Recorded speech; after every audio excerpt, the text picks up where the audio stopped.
पंथ पैरानी खेचा खेच।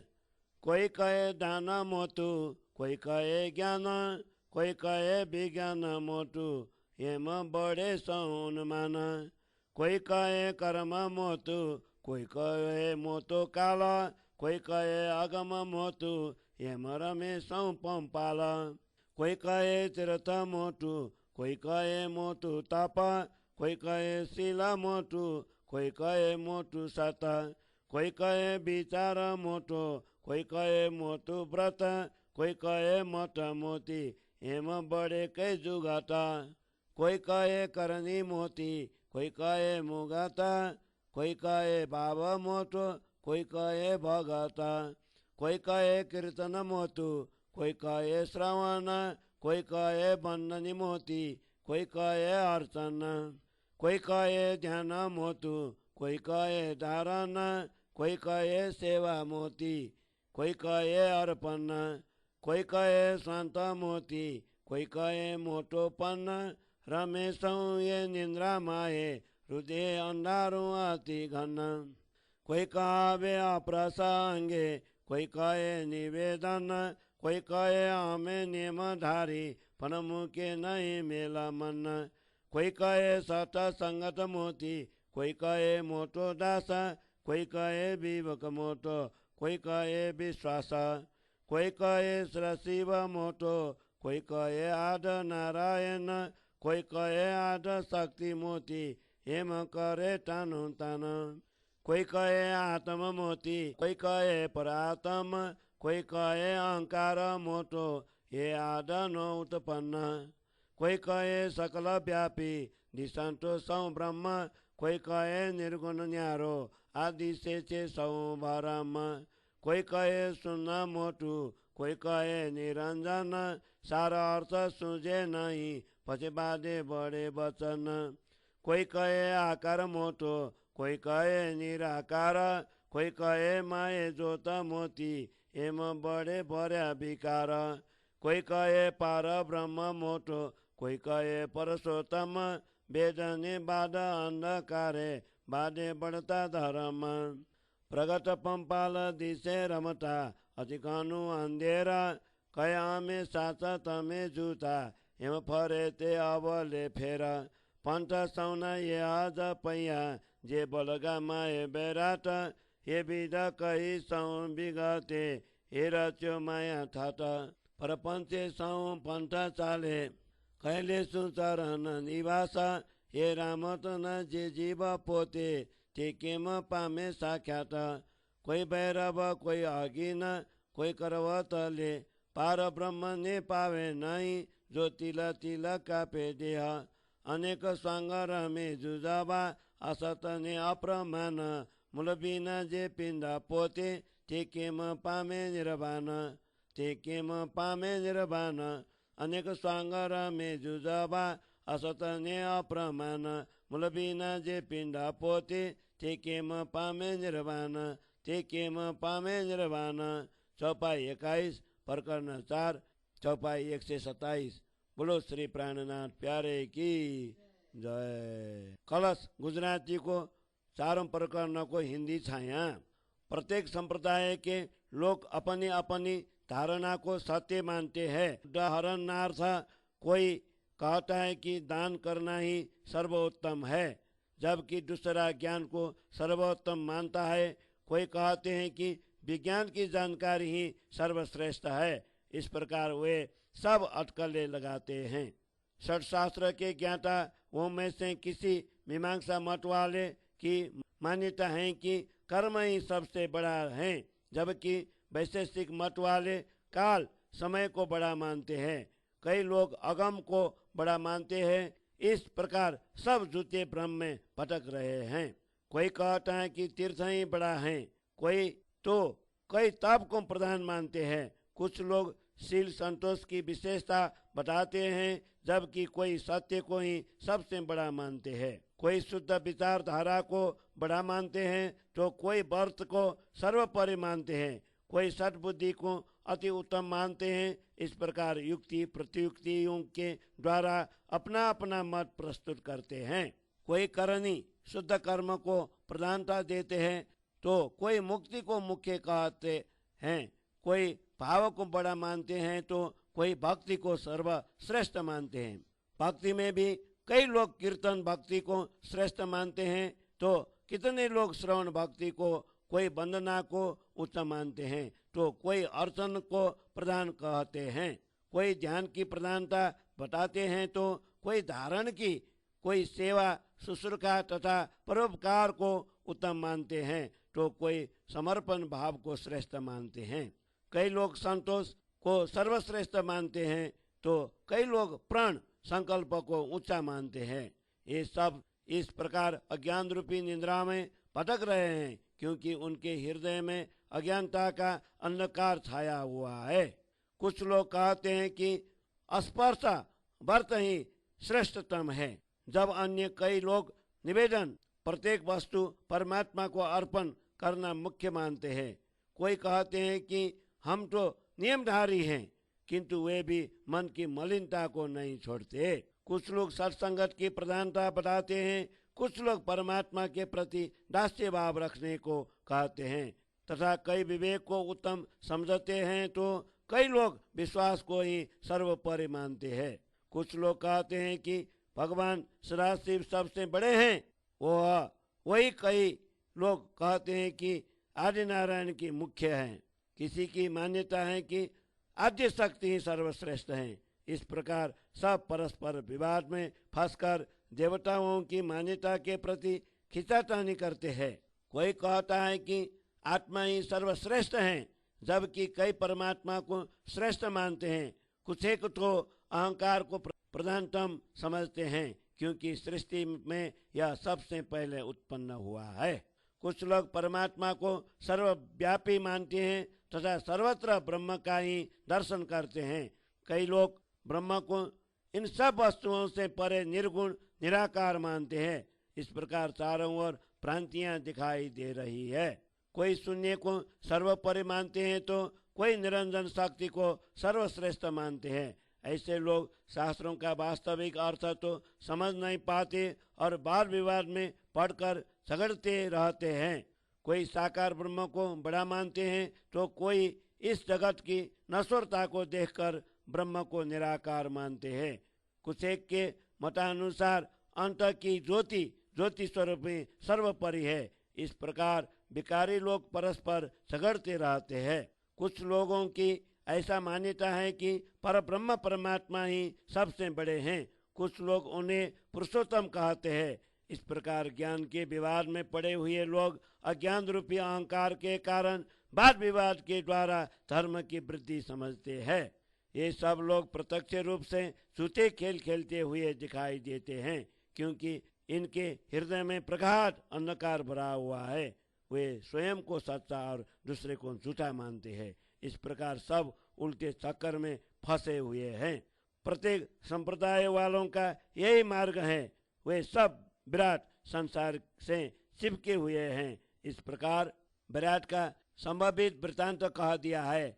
इन सब की रचना माया प्रवृत्ति के द्वारा ही हुई है। सब धर्मावलंबी प्रपंच के मार्ग पर ही चल रहे हैं और कहते हैं कि हम परमात्मा के चरणों में निवास करेंगे। ये मायावी खेल के जीव साक्षात परमात्मा को कैसे प्राप्त कर सकेंगे? कई लोग पर्वत गिरनार पर से कूदकर भैरव झांप लगाते हैं, तो कोई पांचाग्नि में तप कर मुक्ति चाहते हैं। कई लोग काशी में जाकर अपने मस्तक पर आरा चलवाते हैं। चाहे अपने शरीर को काटकर बारीक टुकड़े भी कर डाले, फिर भी परब्रह्म परमात्मा को पा नहीं सकते।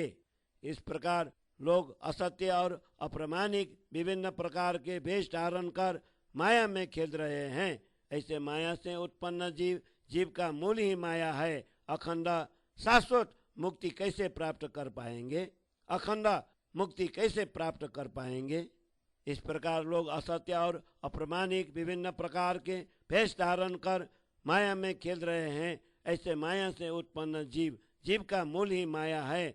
अखंड शाश्वत मुक्ति कैसे प्राप्त कर पाएंगे? अखंड शाश्वत मुक्ति कैसे प्राप्त कर पाएंगे?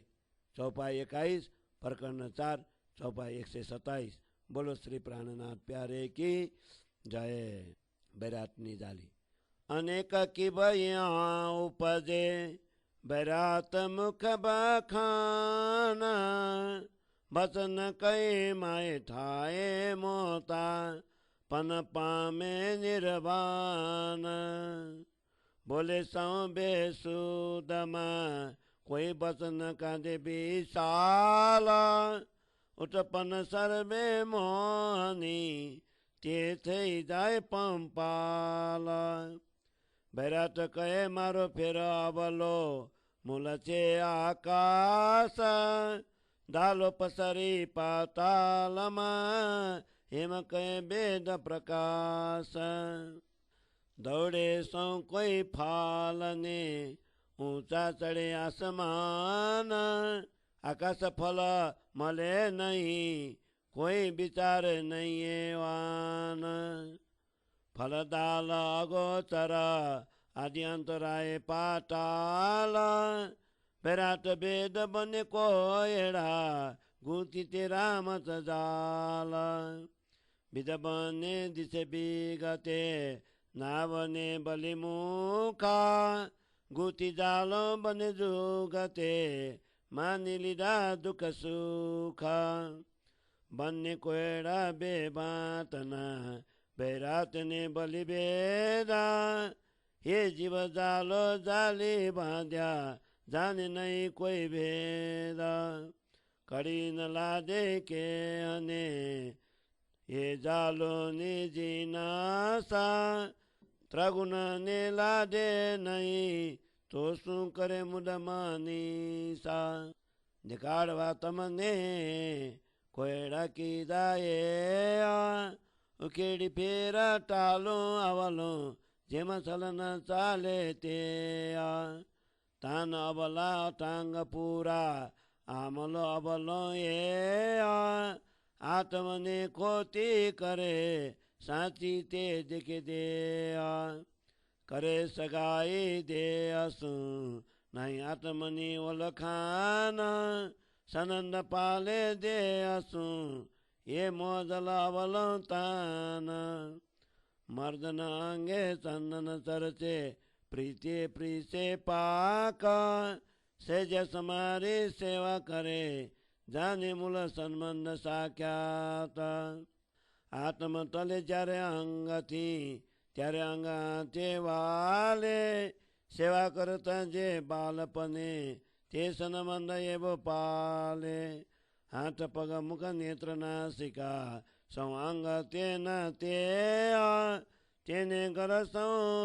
अबड़ा भी हूँ सेवा ते करता जे अंग सर्वे वाला लगे सो बिछोड़ो खिन न खमाए चेतन चाल्या पसी ते अंगा उठी उठी खावा धाये सगे मेलू जारे सगपना त्यारे अंग सौपनो बेरा तदकिन तेने जो की बाली भय चली दूंगेरा जीव जीवो न सनमंडा मेली करे सगाई आकारा बेरात कोयड़ा ये निबिदे अवलाते कई प्रकार हे अबलो अनेक भाते बेरात नेत्रो आंदा चेतन बिना कहे छोटा लागे भली तेसु करे सनमांदा एक भेषज विप्रनो बीज भेष चंदाला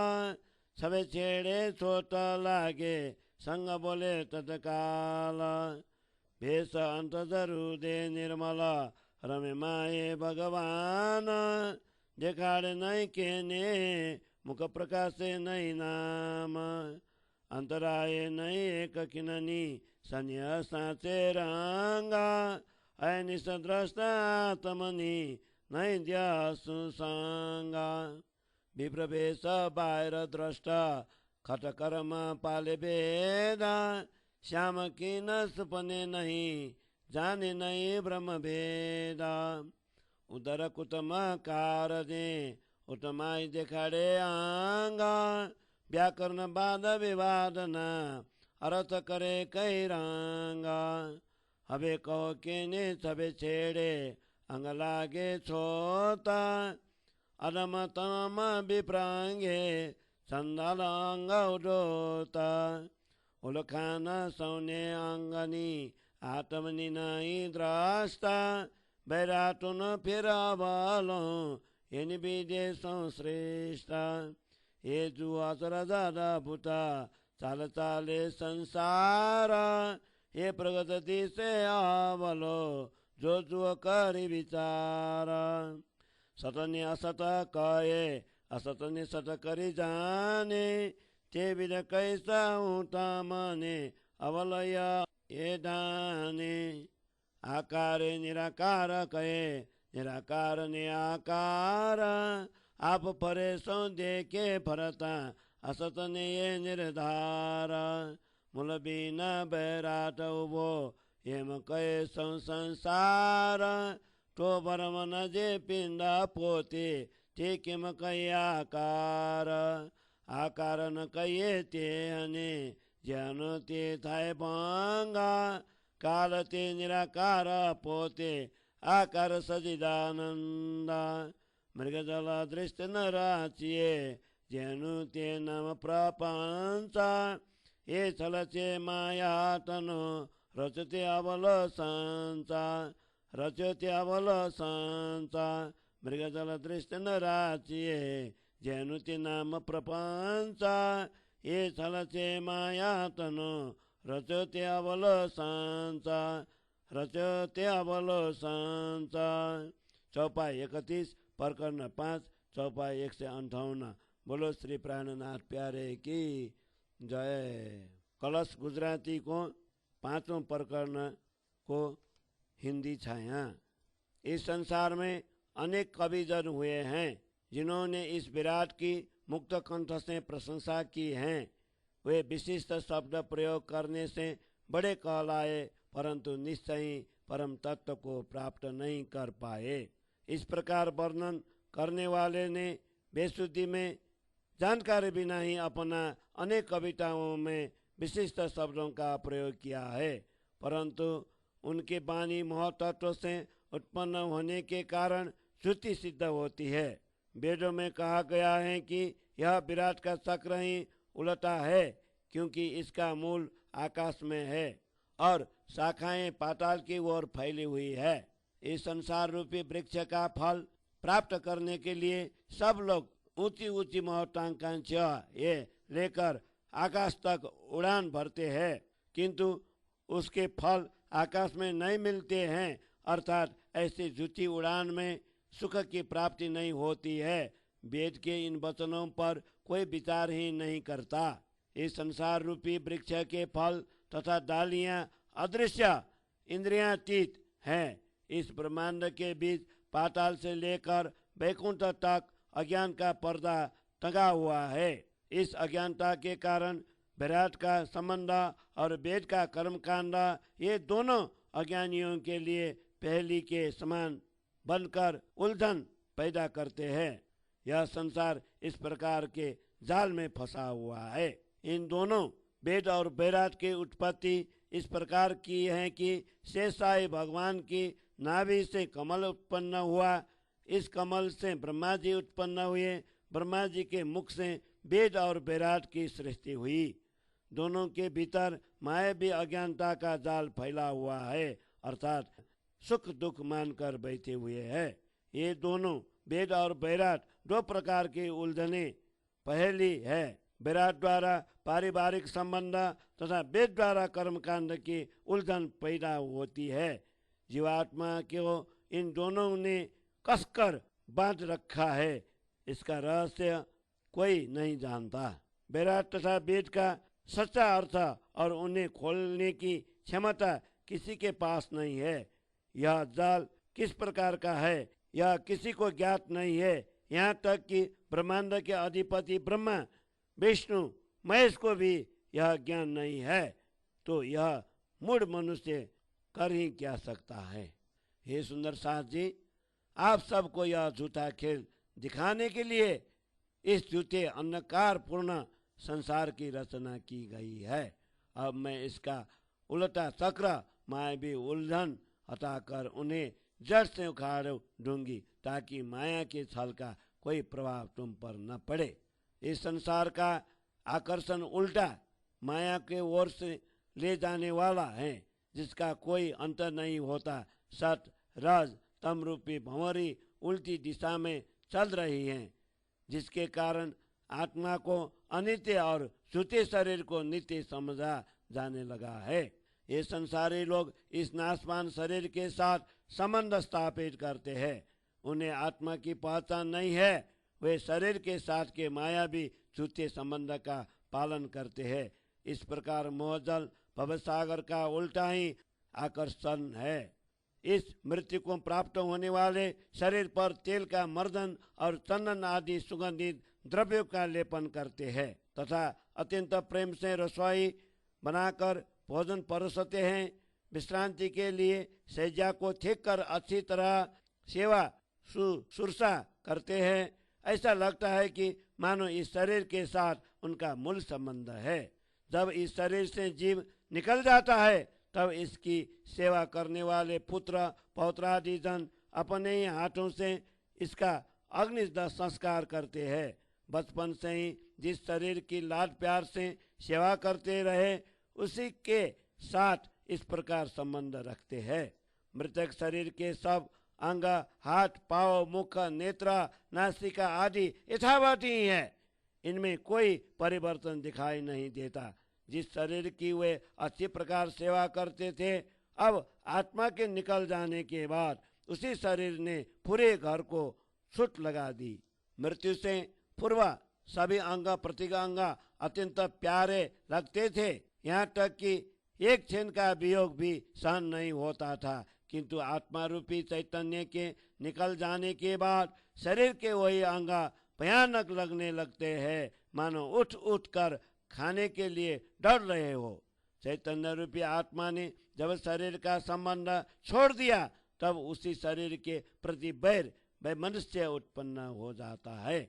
इसीलिए उसी समय उस शरीर को अग्नि में जलाकर परिवार के लोग घर और संपत्ति का बंटवारा कर लेते हैं। लोग आत्मा के संबंध को छोड़कर शरीर के साथ संबंध स्थापित करते हैं। इस प्रकार यह बैराट उलझनों से भरा हुआ माना जाता है। इसमें अनेक प्रकार के उलटेपन है। इस प्रकार यह संसार अनेक प्रकार से उलटा है। यहाँ के जीव भी आंखें होने पर भी अंधे के समान है। चैतन्य के निकल जाने पर शरीर को अस्पृश्य मानते लगते हैं और पुनः ऐसे ही नाशमान शरीर के साथ संबंध जोड़ देते हैं। इस नश्वर शरीरों में भी एक ब्राह्मण का वेश है और दूसरा चंडाल का। यदि चंडाल वेश वाले के दामन का एक किनारा भी छू जाए तो तुरंत कह उठता है कि छूट लग गई। शरीर भले ही कोई चंडाल हो, किंतु यदि उसका हृदय निर्मल हो तथा वह हृदय से प्रभु के साथ रमन करता हो और अपनी प्रेमा भक्ति किसी को भी न दिखाता हो तथा प्रभु नाम उच्चारण भी बाहर प्रकट नहीं करता हो, ऐसे व्यक्ति क्षण मात्र के लिए भी परमात्मा से दूर नहीं होता, अपितु वह प्रभु के प्रेम और स्नेह के रंग में रंग कर मस्त रहता है। रात दिन उसकी दृष्टि आत्मा में ही रत रहती है और शरीर के साथ उसका कोई संबंध नहीं रहता। दूसरी ओर ब्राह्मण का वेश धारण करने वाला मात्र बाह्य दृष्टि ही रखता हो तथा वेद वर्णित 6 कर्म पढ़ना पढ़ाना, दान लेना देना, यज्ञ कराना आदि का पालन कर वेदों की मर्यादा रखता हो तथा कर्म कांड में ही आसक्त होने के कारण स्वप्न में भी श्याम सुंदर श्री कृष्ण परमात्मा को एक क्षण के लिए भी याद न करता हो, वह परब्रह्म परमात्मा के यथार्थ भेद को नहीं जान सकता। ऐसा आडंबरी व्यक्ति अपना तथा परिवार के पोषण के लिए बाह्य शरीर की पवित्रता का ढोंग रचता है तथा शास्त्रों के वाद विवाद में पढ़कर व्याकरण के अनुसार शब्दों का अपने ही अनुकूल अर्थ निकालता है। अब आत्मदृष्टि से देखकर तुम विचार पूर्वक कहो कि किसका अंग स्पर्श करने पर अस्पृश्यता की छूट लगती है। वस्तुतः भक्ति विमुख अहंकारी ब्राह्मण का ही अंग अधमतम कहा जाएगा और सदैव भक्ति रस में ओतप्रोत चांडाल का अंग श्रेष्ठ माना जाएगा। इस प्रकार संसार के सब लोगों को सूते शरीर की ही पहचान है, उनमें आत्मदृष्टि नहीं है। संसार का यह चक्र ही उलटा है, समस्त सृष्टि की यही दशा है। हे सुंदर सास जी, इस आश्चर्यजनक तथा अद्भुत संसार को तो देखो कि ये संसारी लोग जीव सृष्टि कैसे चल रहे हैं। यदि विचार पूर्वक देखेंगे तो प्रत्यक्ष रूप से सब कुछ उलटा ही दिखाई देगा।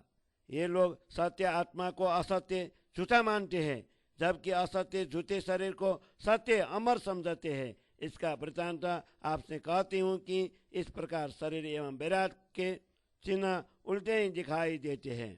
ऐसे लोग साकार को निराकार कहते हैं एवं निराकार को साकार कहते हैं, क्योंकि चक्र में घूमता हुआ व्यक्ति मस्तिष्क चक्राने से समस्त संसार को घूमता हुआ मानता है।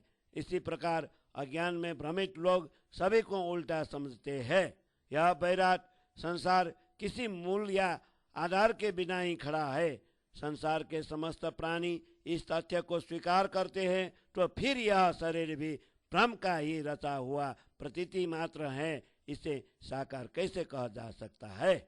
जिसका निश्चित रूप से नाश होता है उसे साकार नहीं कहना चाहिए। जब काल स्वयं निराकार है तो उसके बंधन में बंधने वाले इस शरीर को साकार कैसे कहा जाएगा? वास्तव में आकार अखंड स्वरूप तो सच्चिदानंद परमात्मा का ही है।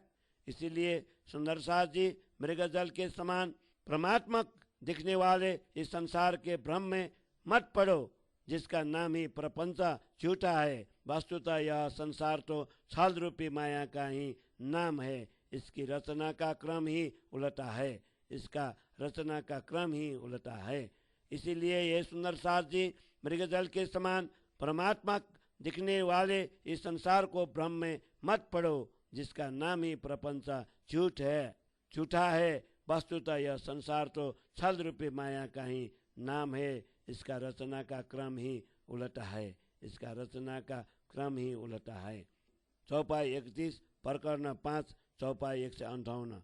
बोलो श्री प्राणनाथ प्यारे की जय। वेद निजाली वेद मोट को एड़ो जेहनी गुती ते जिनी जाला काइक संक्षेपे कही करी दौते आकड़ी ताला विराट आकार सुपाननो ब्रह्म ते त्यानी बूदा मन नारद फरे माए बेदे बाजा बंद बेसुदा लगाड़ सौरवा दे व्याकरण बाद अंधकार एनि बुद्धि बेसुद कीदा विवेक ताल विचार बंद बांध्या वेद व्यासे वास्तव मात्र नाम बारा ते बानी बखानी व्याकरणानी छलवा संसार बारे गमा बोलता एक अक्षर एक मात्रा ते बांधी 32 श्लोकमा ये बोचल किद ते शास्त्र लवा लवा ना अर्थ जुजवा द्वादश ना प्रकार मूलार्थ ने मुजबी बाध्याद कल्यापार अर्थ ने नाक बाबल गमो गमाताने मूड़ो ने समझावा रे सब समाने ये भी आकड़ियों अनेक माए चेताने गम बारा रंच करे सानि मदे बाजा बुद्धि विचार अक्षर एक बारे गमा बोले एवा श्लोक माय 32 ये छलानी अर्थादो खोले छे जगदीशा एवा छलाने का अर्थादा चे अर्थ माय कई छाला अक्षरार्थ छल भावार्थ आड़ो पचे करे भावार्थ अटकाला ते वैसे पंडित विष्णु संग्रामे एक कानने खड़का थाए माओ माए बड़ी मरे एक मात्र न मेलाए बादे बानी सिके सुरा शुद्ध बुद्ध जाय सान स्वांग त्रासन आवेश पने याबो व्याकरण ज्ञान ते बानी व्यासे की दिमोती दिदु चलने मान तेमा पंडित तानो तान करे माये आमे बने अज्ञान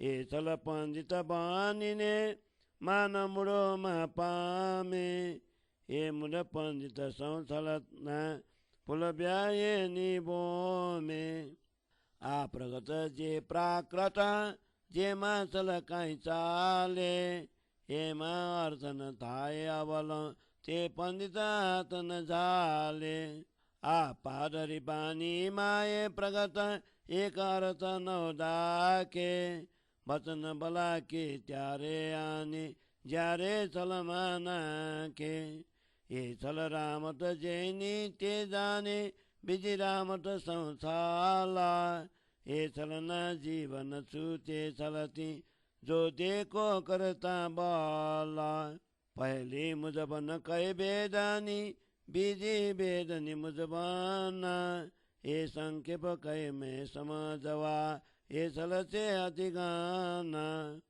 मुख उदर केरा कोयड़ा रचाते माए सुपाना शुद्ध के ने ठाए नहीं माए जिलते मोना जाना बेराट बेदे जोई करी सेवा ते किदिए देह ते अविपातरी संसार चाले जे बोल्या बेद कते बजे जेनी जेतली माता मोठा की जे उपना तेने ते ये संसाता लोक चौदे जोया बेदे निराकार लगे बचना उन्मान आगल कई करी बड़ी पड़ी ते माय सुना प्रगट देखाड़ू पादरा पाचे ते जुजबाता तो रमे सौमन मोह माए सौमन निउट पाता सकल माए व्यापक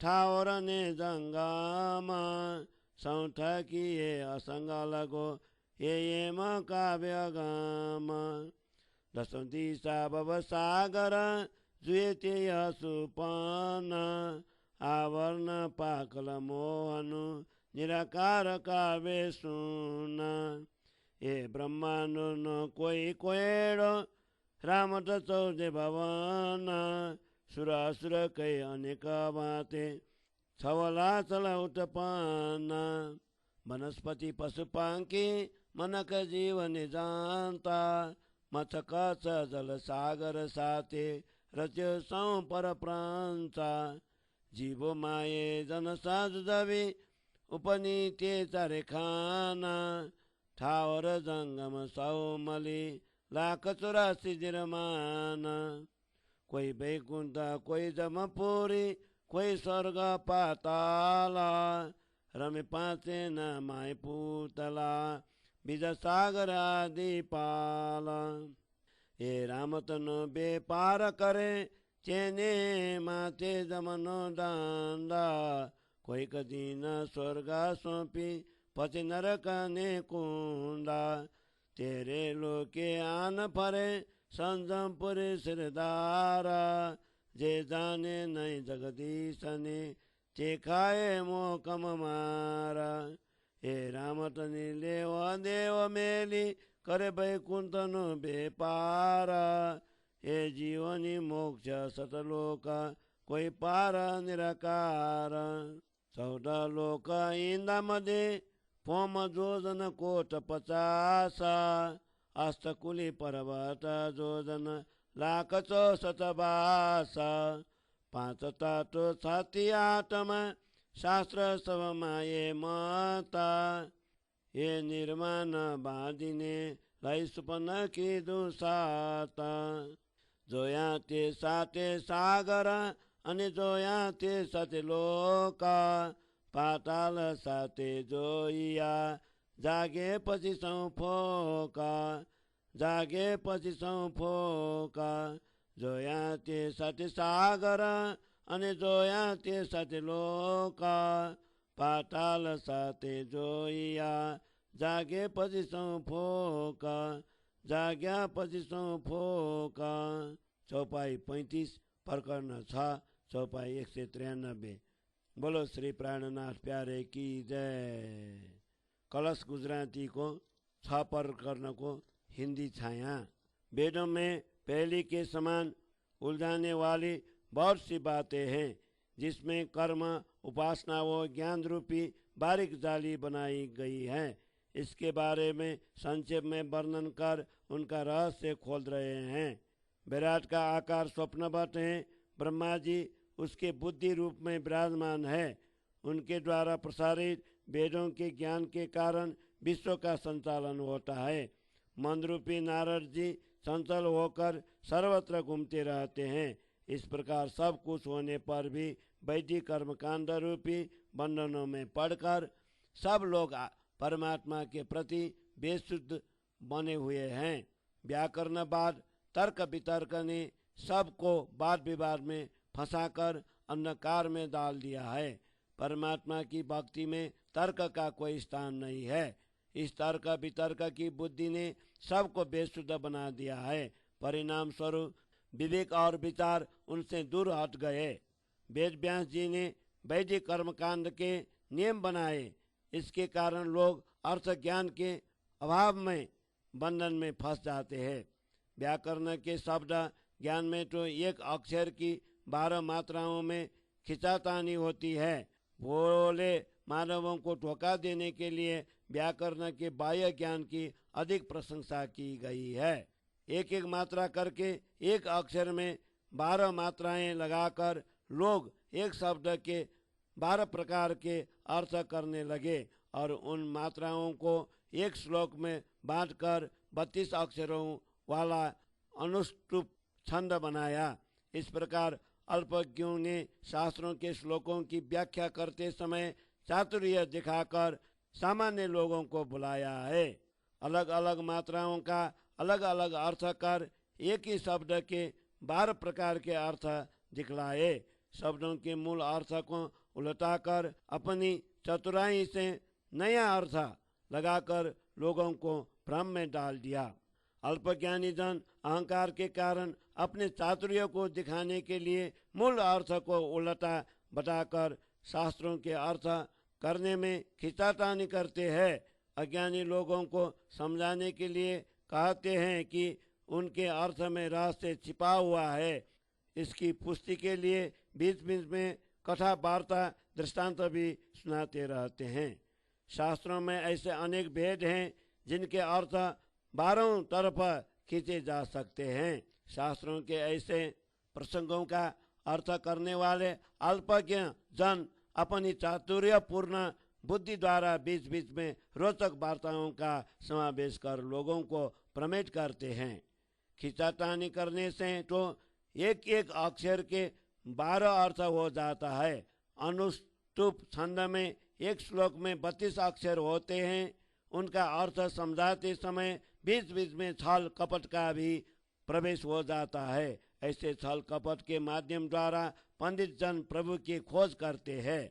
इस प्रकार वस्तु ज्ञान तत्व ज्ञान के साथ साथ ऐसे छल कपट भरे शब्द भी जोड़ते हैं। इसलिए अर्थ करते समय चतुराई का उपयोग करते हैं। जब शब्दार्थों में ही छल का उपयोग होता है तो भावार्थ भी इसी प्रकार उल्टा ही होगा, अर्थात भावार्थ को भी अटकल द्वारा ही दर्शाया जाएगा। ऐसे शब्द ज्ञानी पंडित धर्म युद्ध शास्त्रार्थ करने के लिए बैठते हैं और शब्द तथा मात्राओं का विश्लेषण करते हुए परस्पर झगड़ने लगते हैं, किंतु एक मात्रा को भी नहीं छोड़ सकते। ऐसे वाद विवाद को सीख कर तथाकथित पंडित अपने आप को वीर शक्तिशाली समझते हैं और वाद विवाद करते हुए अपनी शुद्धि और बुद्धि खो बैठते हैं। उन्हें स्वप्न में भी शांति नहीं मिलती और परमात्मा का डर भी नहीं होता है। व्याकरण का बाह्य शब्द ज्ञान इस प्रकार का होता है। इस प्रकार शास्त्र वचनों का विस्तार पूर्वक वर्णन किया गया, जिसके कारण वाद विवाद को पोषण मिला। बाह्य ज्ञान को विवाद में पढ़कर पंडित परस्पर खींचातानी करते हैं, क्योंकि उनके हृदय में अज्ञान और अहंकार भरा हुआ होता है।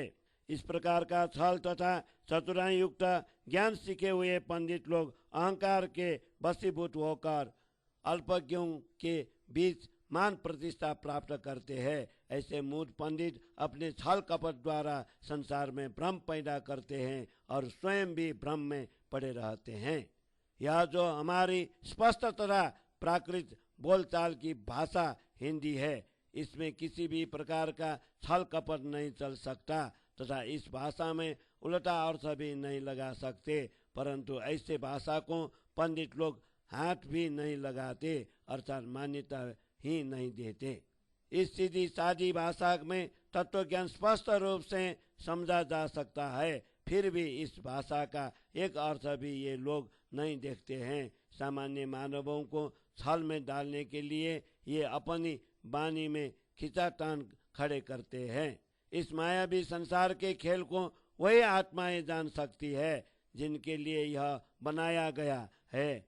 अन्य संसारी जीवों के लिए तो यह खेल छल मात्र है। इस छल के जीव कभी भी छल से छूट नहीं सकते, यद्यपि वे परमात्मा की प्राप्ति के लिए प्रयास तो करते हैं। पूर्व प्रकरणों में विराट संबंधी उलझन के विषय में स्पष्ट रूप से कहा है। दूसरी उलझन वेद व्याकरण रूपी जाल के विषय में भी यहाँ पर कहा। संक्षेप में समझाने के लिए मैंने इस प्रकार कहा है, परंतु यह छल तो अनंत गंभीर है। शेषाई नारायण के नाभि कमल से उत्पन्न होकर ब्रह्मा जी ने 14 लोक में सृष्टि की रचना की और अपने मुख से वैदिक ज्ञान को अभिव्यक्त किया। इस प्रकार यह सृष्टि स्वप्न की ही बनाई गई है, किंतु किसी को भी इसकी शुद्धि नहीं होती, क्योंकि माया के जीव माया मोह में ही मग्न रहते हैं। वेदों ने विराट संसारी जीवों को देखकर कर्मकांड का ज्ञान देने की जो सेवा की है, वह विराट के स्वप्नबद्ध प्राणियों के लिए अनुकूल ही है, क्योंकि जैसे देवता क्षीर ब्रह्मांड के होते हैं, उनके पूजक भी क्षीर ब्रह्मांड के ही जीव है। इस प्रकार संसार में पूजा पद्धति चल रही है। वेद तथा कुरान इस प्रकार कहते हैं, जैसी जिनकी बुद्धि है वह वैसे ही ग्रहण करता है। इसलिए मोह माया से उत्पन्न जीवों के लिए उपरोक्त बातें सत्य लगने लगती है। वेदों ने और वैदिक ऋषियों ने पूरे 14 लोकों में ब्रह्म की खोज की और आगे निराकार तक पहुँचे, फिर भी ब्रह्म का पूर्ण अनुभव न होने के कारण उन्होंने अनुमान से कहा कि ब्रह्म तो इससे भी आगे हैं। इस प्रकार उनकी बुद्धि पुनः शून्य निराकार में समाहित हो गई। हे सुंदर साथ जी, मैं आपको स्पष्ट समझाऊं, सबका मन इन्हें पांचों तत्वों के मोह में खिलता फंस जाता है। ये पांचों तत्व अलग अलग है। वास्तव में इन सब की उत्पत्ति भी अक्षर ब्रह्म के मन स्वरूप विराट पुरुष से ही हुई है, अर्थात यह संसार मन की उत्पत्ति है। यह मन स्थावर पेट पौड़े तथा जंगम पशुपंछी समस्त सृष्टि में व्याप्त है, फिर भी इन सब से असंग है। इसलिए कई स्थानों पर उसे अगम कहा गया है। भव सागर की 10 दिशाओं में मोहजल भरा हुआ दिखाई देता है। यह सब स्वप्न के समान झूठा है। मोह तत्व के आवरण ने 14 लोगों को चारों ओर से घेर रखा है, जिसे शून्य निराकार कहते हैं।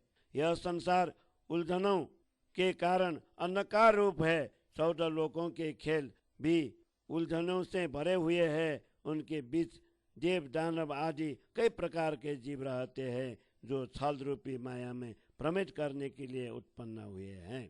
इस संसार में वृक्ष, बेली, पशु, पंछी, मनुष्य तथा अनेक प्रकार के जीव जंतु है। मगरमच्छ, मछली, कच्छप तथा 7 समुद्र भी इसके अंदर आते हैं। इस प्रकार यह झूठा संसार मायावी प्रपंच रचा गया है। यहाँ पर जीवों में भी अलग अलग प्रकार के जीव है, जिनकी उत्पत्ति 4 प्रकार से जरायुज, गर्भ से उत्पन्न होने वाले, जरायुज, गर्भ से उत्पन्न होने वाले, अंडज, अंड से उत्पन्न, स्वेदज पसीने से उत्पन्न और उद्भिज जमीन से उत्पन्न मानी जाती है। इस प्रकार स्थावर और जंगम सबको मिलाकर 84 लाख योनि का रचना होती है। 20 लाख स्थावर, 9 लाख जलचर, 11 लाख कोट कीट, 10 लाख पंक्षी, 30 लाख चतुष्पाद, 4 लाख मनुष्य, इस प्रकार 84 लाख योनि गिनाई गई है। शुभ कर्म करने वाले वैकुंठ जाते हैं और अशुभ करने वाले यमपुरी जाती हैं। कुछ स्वर्गगामी हैं तो कुछ पातालगामी है। सर्वत्र इन 5 तत्वों से बने हुए पुतले इन्हें 5 तत्वों से निर्मित संसार में रमन कर रहे हैं। मनुष्य के अतिरिक्त अन्य योनियों के लिए मोह सागर अवरोधक बना हुआ है। इस संसार में जो लोग मायावी छल कपट का व्यापार अशुभ कर्म करते हैं उन्हें निश्चित रूप से यमपुरी का दंड भोगना पड़ेगा। यद्यपि थोड़े समय के लिए शुभ कर्मों का सुख भोगने के लिए उन्हें स्वर्ग में रहने का अवसर मिलता है, परंतु अंततः नरक कुंड का दुख भोगना ही पड़ता है। सतलोक को छोड़कर शेष 13 लोकों पर यमपुरी के सिरदार यमराज धर्मराज का शासन है और वैकुंठाधिपति जगदीश को नहीं जानता है, उसे यमराज का भयानक दंड भोगना पड़ता है। जो लोग मायावी लेन देन छोड़कर वैकुंठ का व्यापार नवोदा भक्ति करते हैं, ऐसे जीवों का मुख्य स्थान सतलोक ही है। कुछ जीव वैकुंठ के पार निराकार तक पहुंच जाते हैं। 14 लोक ब्रह्मांड के बीच 50 करोड़ योजन की पृथ्वी है। इस पृथ्वी को मर्यादित रखने के लिए 8 दिशाओं में 8 बड़े बड़े पर्वत है और 64 लाख योजन की में ही बस्ती बसी हुई है।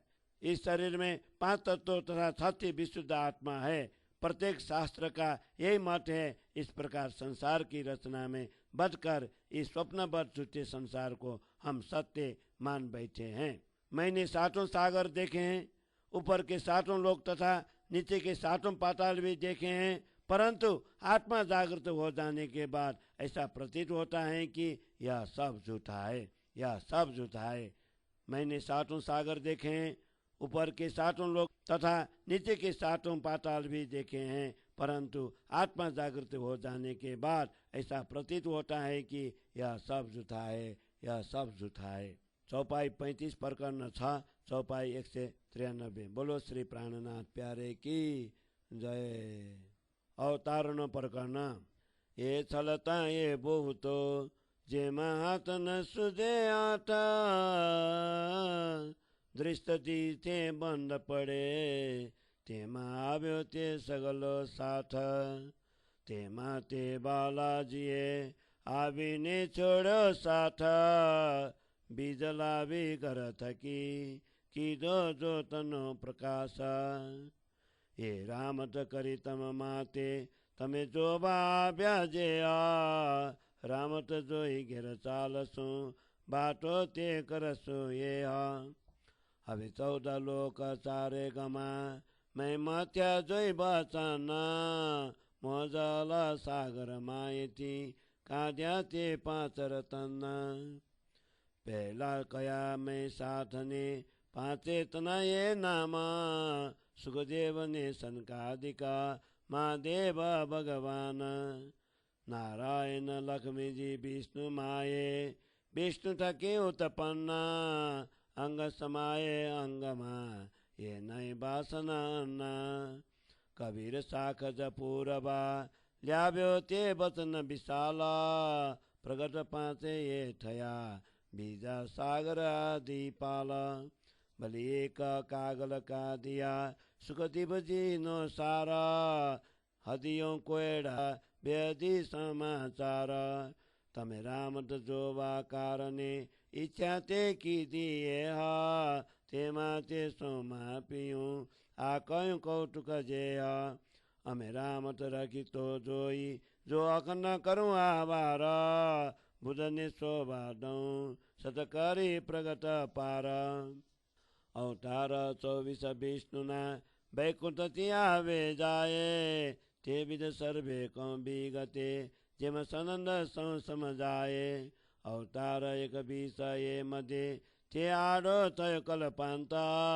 બીજા 3 જે મોટા કયા તેની કહું વિભાંત અવતાર એક શ્રી કૃષ્ણનો મૂળ મથુરા પ્રગટ્યો જે વસુદેવને બાઈક કહી વૈકુંઠ બલિયો તે ગોકલ સ્વરૂપે પધાર્યો તેને કહી અવતાર એ તો આપની અખંડ લીલા તેનો તે કહું વિચાર સંક્ષેપે કહું મેં સમજવા પાજવા મનની ભ્રાંત યાનું છે વિસ્તાર મોટો આગળ કઈ સબ્રતંત કલ્પાંત ભેદ અહીં થકી તમે બાજો મનના સંદેહ અવતાર તે અક્રૂર સંગે જય લીધી મથુરા તદ કેવા વિચાર છે બલિએ મધ્ય તમે સાંભળો દઈ ચિતા આશંકા સૌ કરું અલગી કહું તે અભિગાતા જેના અગિયારે બેસ લીલા સંગ ગોવાલા તની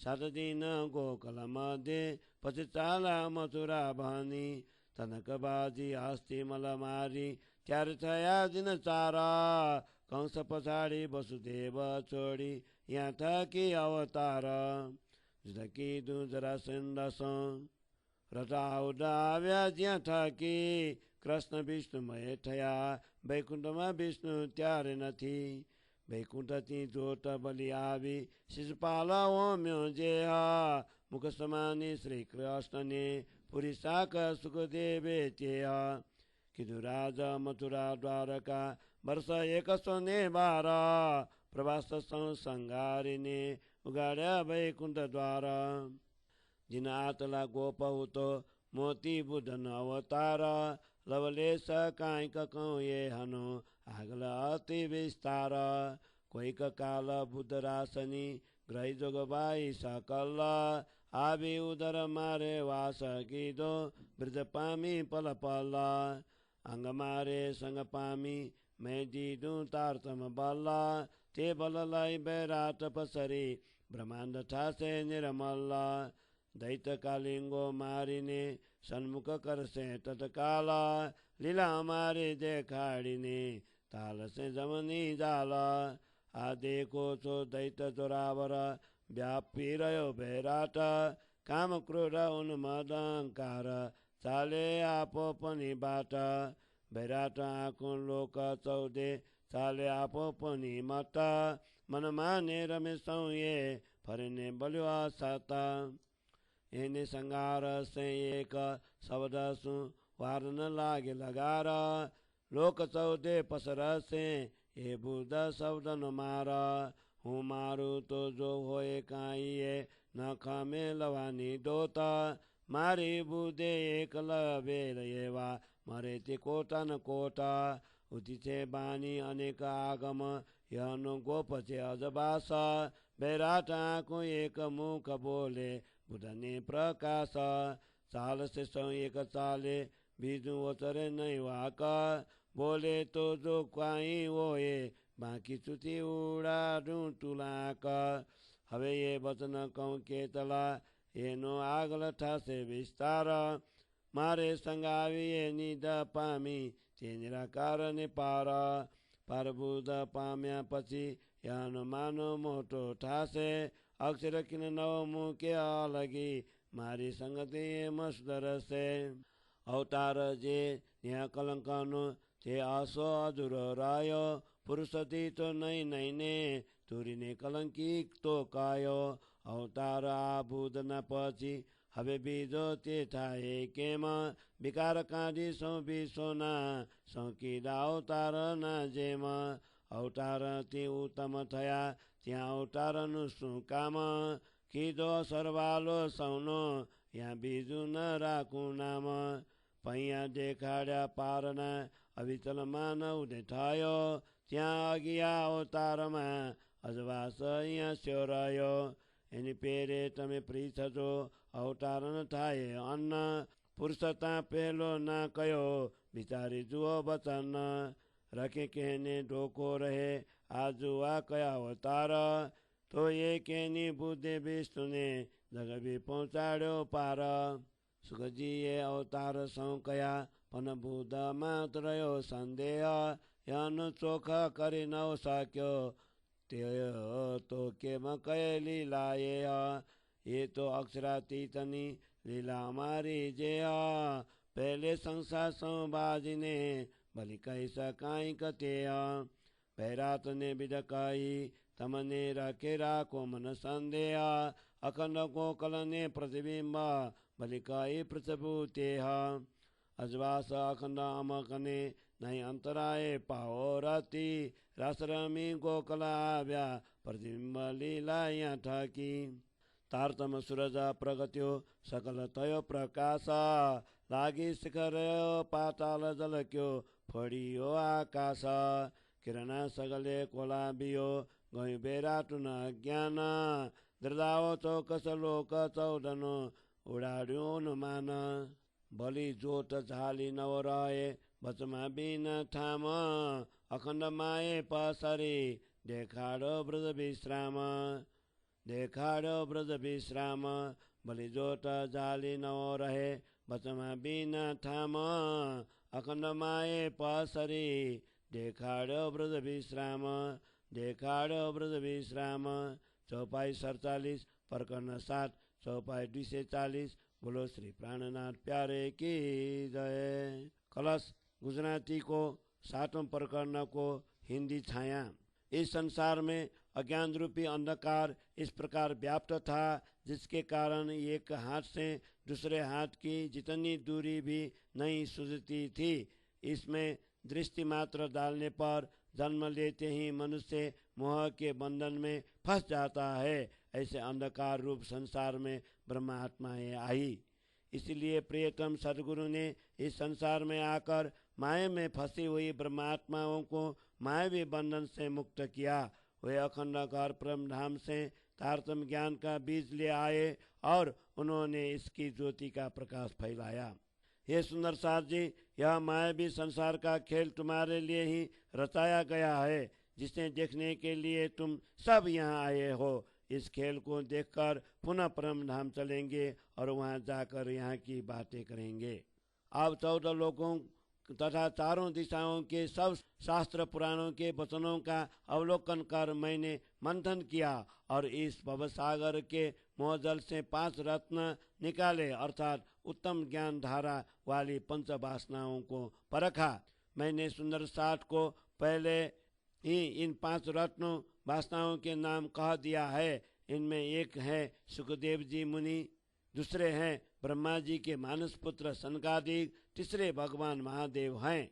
नारायण तथा लक्ष्मी का नाम विष्णु भगवान के अंदर ही समाविष्ट है क्योंकि वे महाविष्णु से ही उत्पन्न हुए हैं। महाविष्णु के अंग होने के कारण वे उनके अंग में ही समा जाते हैं। इसलिए लक्ष्मी नारायण अलग वासना नहीं है। 5वें रत्न में महात्मा कबीर ब्रह्म सृष्टि के साक्षी देने के लिए विशिष्ट वचन लेकर आए हैं। इस प्रकार उपरोक्त 5 रत्न प्रकट हुए। इन 5 के अतिरिक्त दूसरों के लिए अक्षर ब्रह्म तक पहुँचने के मार्ग में यह मोह सागर अवरोधक बनकर खड़ा हुआ है। इस भव सागर के मंथन से पुनः एक सार रूप में सुखदेव जी द्वारा लाए गए पत्र श्रीमद् भागवत निकाला। यह भागवत संसारी अज्ञानी प्राणियों के लिए एक उलझन रूप पहेली है किंतु ब्रह्म मुनियों बेहद के लिए समाचार पत्र है।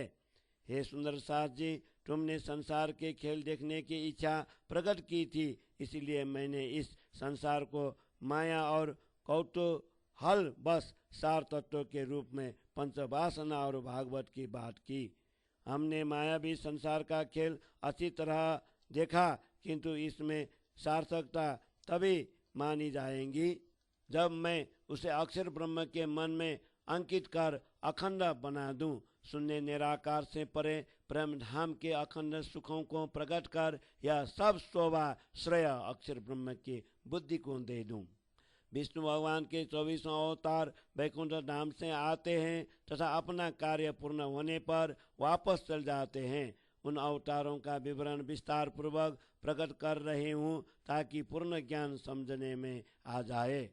इस 24 अवतारों में भगवान विष्णु के 21 अवतार ऐसे हुए हैं जो कल्पांत भेद के अंतर्गत प्रलय में आ जाते हैं, परंतु शेष 3 अवतार बड़े कहे गए हैं। जो अखंड धाम की लीला के साथ संबंधित है। उन तीनों अवतार का भेद अलग अलग स्पष्ट कर रही हूँ। इन तीनों में एक अवतार श्री कृष्ण का है, जो मूल रूप में मथुरा में प्रकट हुए और वसुदेव को सचेत करवा कर वैकुंठ लौट गए। वसुदेव जी के साथ गोकुल में जो दो भुजा वाले स्वरूप पधारे हैं, उन्हें भगवान विष्णु का अवतार नहीं कहा जा सकता। यह तो हमारे सुंदर साथ ब्रह्मात्माओं के साथ अखंड लीला में रमन करने वाला स्वरूप है। अब इनके विषय में अपना विचार व्यक्त कर रही हूँ। इन स्वरूप को एवं अखंड लीलाओं को समझाने के लिए तथा मन की भ्रांतियों को मिटाने के लिए मैं संक्षेप में वर्णन करती हूँ। वैसे तो इसका विस्तार अति बड़ा है, इसका वर्णन आगे गोकुल लीला में करेंगे। कल्पांत भेद यहाँ से समझना चाहिए। 11 वर्ष और 52 दिन तक ब्रज में लीला करने के बाद अखंड रास के लिए योग माया का ब्रह्मांड बना और सब सखियां योग माया के ब्रह्मांड में बुलाई गई। तब काल माया के ब्रह्मांड का नाश हुआ। इसी तथ्य को कल्पांत भेद कहकर समझा रहे हैं। तुम इसे समझकर अपने मन का संदेह दूर करो। गोलोक की स्वरूप श्री कृष्ण अक्रूर के साथ मथुरा गए और कंस का वध कर उसी क्षण मथुरा को हस्तगत किया। इस लीला में छिपा हुआ रहस्य विचारणीय है, इसलिए इसे ध्यान पूर्वक सुनो। मैं वास्तविकता का वर्णन कर तुम्हारी सब प्रकार की शंकाओं को दूर कर दूंगी। श्री कृष्ण जी ने 11 दिनों की बाल लीला ग्वाल बालों के साथ की। वह वेश लीला मूलतः 11 वर्ष 52 दिन के अक्षरातीत के आवेश युक्त श्री कृष्ण का वेश बंशी मुकुट वस्त्र आदि के वेशधारी अक्षर ब्रह्म के आवेश युक्त श्री कृष्ण की 11 दिन की लीला है। इसमें 7 दिनों की लीला तो गोकुल की है। इसके बाद वे अक्रूर के साथ मथुरा की ओर चले गए। मथुरा पहुंचकर धनुष को तोड़ा, कुवलय पीठ हाथी को मारा तथा चांदुर एवं मुस्तिक आदि पहलवानों का संहार किया। कंस को मारकर वसुदेव तथा देवकी को बंधन मुक्त किया। इतने में 4 दिन व्यतीत हो गए। अब यहाँ से श्री कृष्ण विष्णु भगवान के अवतार कहलाए। जरासंध के साथ युद्ध करने के लिए श्री कृष्ण तथा बलराम के पास अपने अपने स्थान से रथ तथा अस्त्र आ गए। वैकुंठ से रथ, शंख, चक्र, गदा, पद्म तथा पाताल से हल और मुसल आए। उसी समय से श्री कृष्ण विष्णुमय बन गए। उस समय वैकुंठ में विष्णु भगवान नहीं थे, अर्थात 16 कलाओं के साथ मृतलोक में आए हुए थे। श्री कृष्ण जी ने शिशुपाल के मस्तकों को अपने सुदर्शन चक्र द्वारा काट डाला। तब उसकी आत्मा वैकुंठ में जाकर वापस लौट आई और श्री कृष्ण के मुख में समाहित हो गई। इसके साक्षी सुखदेव मुनि ने श्रीमद् भागवत में दी है। इस प्रकार श्री कृष्ण जी ने मथुरा द्वारिका में 112 वर्ष तक राज्य किया और प्रवास पाटन में संपूर्ण यादव कुल का संहार कर वैकुंठ के द्वार खोले वैकुंठ गमन किया। इतने दिनों तक रासलीला के बाद अभी तक अक्षर ब्रह्म के महान बुद्धि का अवतार गुप्त सुसुप्त था। अब बुद्ध जी के अवतार का अति संक्षेप में वर्णन करती हूँ, क्योंकि आगे जाकर इसका विस्तृत वर्णन होगा। कुछ समय तक अर्थात 5000 वर्षों तक अक्षर ब्रह्म की बुद्धि रासमंडल की सामग्री लेकर ध्यान अवस्था में बैठी रही। अब उसी बुद्धि ने आकर हमारे हृदय स्थल में वास किया तथा तारतम्य का बल प्राप्त कर वह प्रतिक्षण बढ़ने लगी। जब अक्षर की बुद्धि मेरे अंग हृदय में आ गई, तब मैंने उसे तारतम्य की शक्ति प्रदान की। इसी शक्ति को लेकर वो पूरे ब्रह्मांड में विस्तृत हुई। इसके कारण अब यह ब्रह्मांड निर्मल अखंड हो जाएगा। कराल कलियुग रूपी राक्षस दज्जाल को मारकर यह बुद्धि सबको एक अद्वैत ब्रह्म की ओर सन्मुख करेंगी तथा हमारी अक्षरातीत परम धाम की लीला दुनिया को दिखाकर उन्हें यमराज के जाल जन्म मरण से मुक्त करेंगी। कलियुग रूपी इस शक्तिशाली राक्षस को आप सब देख रहे हैं, जो समग्र संसार के लोगों के हृदय में व्याप्त है। इसलिए काम, क्रोध, उन्माद तथा अहंकार ये सब अपने अपने मार्ग पर मनमाने चल रहे हैं। 14 लोकों सहित यह संपूर्ण संसार बैराट अपनी अपनी बुद्धि के अनुसार चल रहा है। सब लोग मन की इच्छा अनुसार रमन कर रहे हैं। इस प्रकार संसार में सर्वत्र असत छाया हुआ है। अब बुद्ध जी एक ही शब्द में इनका संहार करेंगे। इस अज्ञान को समाप्त करने में उन्हें क्षण मात्र भी समय नहीं लगेगा। इस प्रकार 14 लोकों में बुद्ध जी के शब्दों अखंड वाणी का प्रभाव फैल जाएगा। यदि कलयुग रूपी दज्जाल का कोई अस्तित्व आकार हो तो मैं इसे अवश्य मार दूं, क्योंकि यह दज्जाल मेरे जागृत बुद्धि तारतम्य ज्ञान के एक शब्द को ही सहन नहीं कर सकता। मेरी बुद्धि के एक अंश मात्र से ऐसे करोड़ों दज्जाल कलयुगी बुद्धि नाश हो सकते हैं। अनेक वक्ताओं ने तथा धर्म ग्रंथों ने बुद्ध अवतार की भविष्यवाणी पहले से ही की है, किंतु उसका प्रकाश अभी तक गुप्त रहा। अब बुद्ध जी के तारतम्य ज्ञान के प्रकाश में ब्रह्मांड के संपूर्ण प्राणी एक ही ध्वनि से परमात्मा के गुणगान करेंगे। अब विश्व के सभी प्राणी एक ही मार्ग पर चलेंगे। अक्षर अक्षरातीत के अतिरिक्त अन्य किसी भी वाणी का उच्चारण नहीं करेंगे। तभी कोई अलग बात कर सकता है जब बुद्ध जी के ज्ञान द्वारा कुछ कहना शेष रह गया हो, क्योंकि बुद्ध जी के ज्ञान ने आँख की रुई के रेश का की भांति अज्ञानता को पहले से ही जड़ से उखाड़ कर हवा में उड़ा दिया है, अर्थात 14 लोगों को मिथ्या सिद्ध कर दिया है। अब मैं ये बातें कहाँ तक कहूँ, भविष्य में इनका बहुत विस्तार होगा। अक्षर ब्रह्म की बुद्धि ने मेरे साथ आकर निराकार से परे प्रेम धाम की इस अखंड संपत्ति तारतम्य ज्ञान को प्राप्त किया। अखंड प्रेम धाम का तारतम्य ज्ञान प्राप्त करने के बाद अक्षर की बुद्धि को प्रतिष्ठा प्राप्ति होगी। फिर अक्षर ब्रह्म इसे क्षण मात्र के लिए भी अलग नहीं करेंगे। इस प्रकार मेरे सत्संग के द्वारा अक्षर की बुद्धि में सुधार होगा। जो 3 अवतार बड़े कहे गए हैं उनमें से निष्कलंक अवतार का संकेत सवारी बिना के घोड़े से किया है।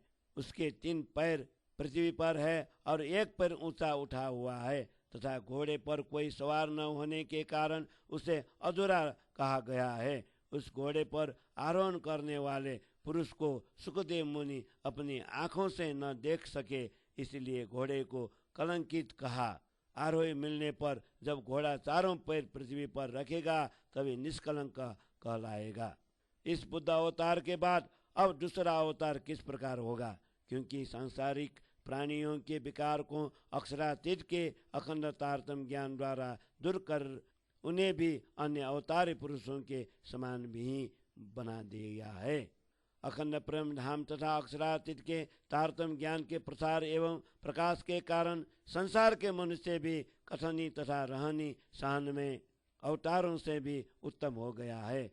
ऐसी स्थिति में अब अवतारों का प्रयोजन ही क्या रहा।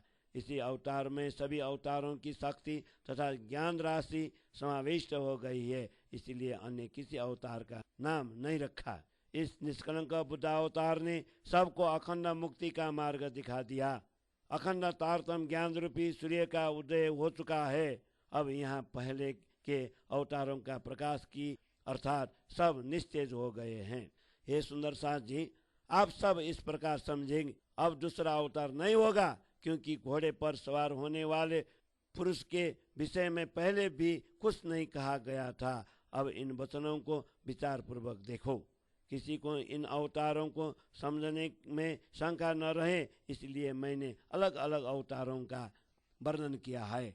अन्यथा इन अवतारों में से किसी की भी बुद्धि ने विष्णु भगवान की आत्मा को जागृत कर पार पहुंचाया है। अन्यथा इन अवतारों में से किसी की भी बुद्धि ने विष्णु भगवान की आत्मा को जागृत कर पार तक पहुंचाया है।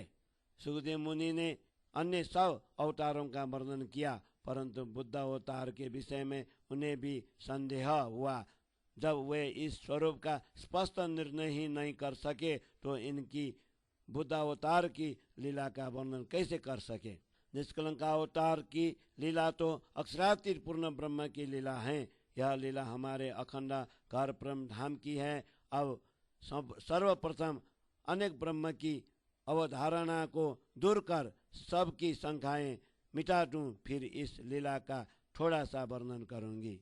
हे सुंदर साथ जी, मैंने तुम्हें बैराट का पूर्ण विवरण कहा ताकि किसी के मन में किसी भी प्रकार की शंका न रह जाए। अब अखंड गोकुल तथा प्रतिबिंब गोकुल लीला का वर्णन कर समझा रही हूँ।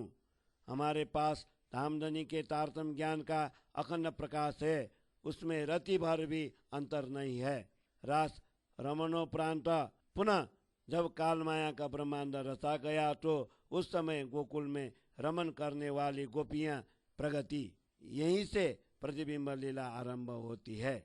तारतम्य रूपी सूर्य के प्रकट होने पर सर्वत्र प्रकाश फैल गया है।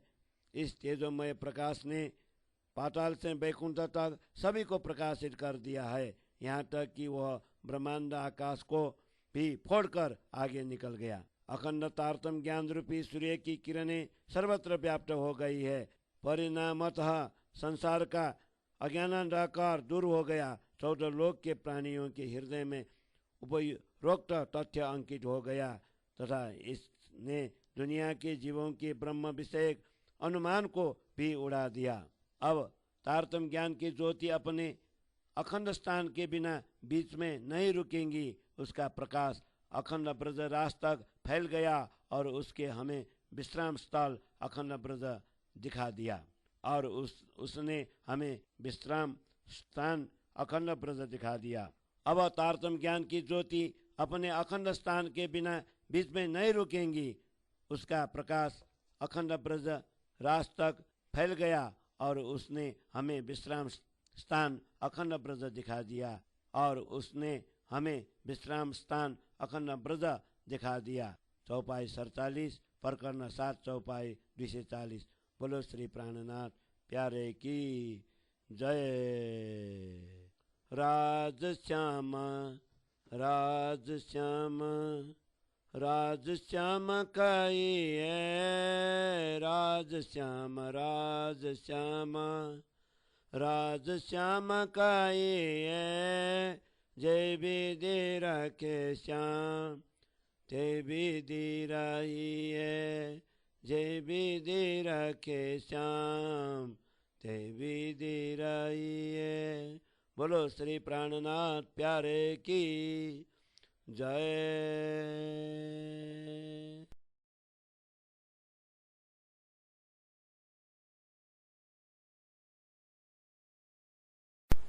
कृष्ण कन्हैया लाल की जय। माछ मछली खात सूर पान सो करे हेता, ते नर नरक जाएंगे माता पिता समेत, ते नर नरक जाएंगे माता पिता समेत। कृष्ण कन्हैया लाल की जय। वृंदावन को पाखमा बांसुरी को भाखमा, हाँ मिलाई डाकिरा, हाँ मिलाई डाकिरा। रामत खेलौ हासिरा, रामत खेलौ हासिरा। वृंदावन को पाखमा बांसुरी को भाखमा, हाँ मिलाई डाकिरा हो, हाँ मिलाई डाकिरा। रामत खेलौ हासिरा, रामत खेलौ हासिरा। मथुरा माँ सखी सबे, मथुरा माँ सखी सबे। गोरस कृष्ण जानथे, गोरस कृष्ण जानथे। कृष्ण तिमी बाटो छे कि लुकी लुकी खान्थ्यौ, कृष्ण तिमी बाटो छे कि लुकी लुकी खान्थ्यौ। अहिले जस्तो लागेरा, अहिले जस्तो लागेरा। रामत खेलौ हाँसेर, वृन्दावन को पाखामा बाँस